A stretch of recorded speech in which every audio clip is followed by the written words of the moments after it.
Live na. Ilabas mo doon, hindi naman makikita nila yan. Pag naman mahulog. Mula doon, oh. So pasabo guys, ang Bulkan Mayon. Uwi muna ako ng Naga. Ayan, ang mga tao dito sa kalsada, lahat nakatingin doon. Ang dilim-dilim na ng kalangitan, no? Wala kaming natanggap na ini warnings or abiso. Igwa sa phone. O, igwa pala sa phone. Pero kailangan kong bumaba kasi matindi. Kita nyo kung gaano kalawak ng usok na dala or pag ano.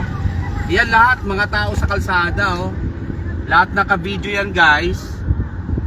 Lahat yan naka-video, nakatingin doon sa Mayon kung gaano kalawak ang itim ng usok. Dito mo ilagay ang video. Kanina, ang lalaki, parang mga bula ng ano, parang kang naglaban ng pulong-pulong bula ang yung planggana.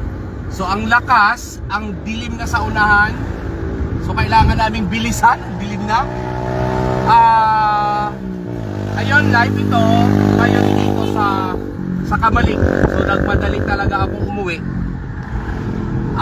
Nako, hindi ko alam, ang dilim na ng kalsada.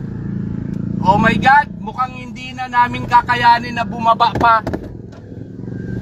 Isara mo yung bintana. Ang usok na dito, guys, ang dilim-dilim na. So babalik kami ng Legazpi. Nagbabalikan na yung mga ano. Dito ito sa Kamalig, no? Live. Yan. Kasi naman, lilipat ako ng ang ano, hindi natin pwedeng anuin to. Wait lang, alikabok. Madilim na. Balik tayo.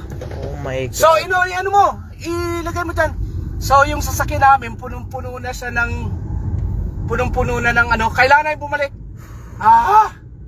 Hindi namin kaya, hindi kaya. Yung ano, yung tag nito,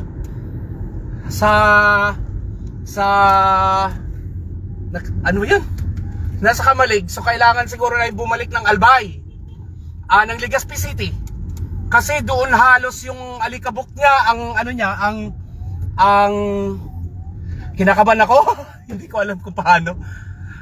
Nandoon lahat yung ano niya, ang tawag doon, buhangin. So yan, hindi na namin kinaya. So, ayun o, yun, pakita mo doon. Wala man lang mga pulis na nag-aabiso na hindi na namin kayang dumaan. Ito ang mga pulis dito.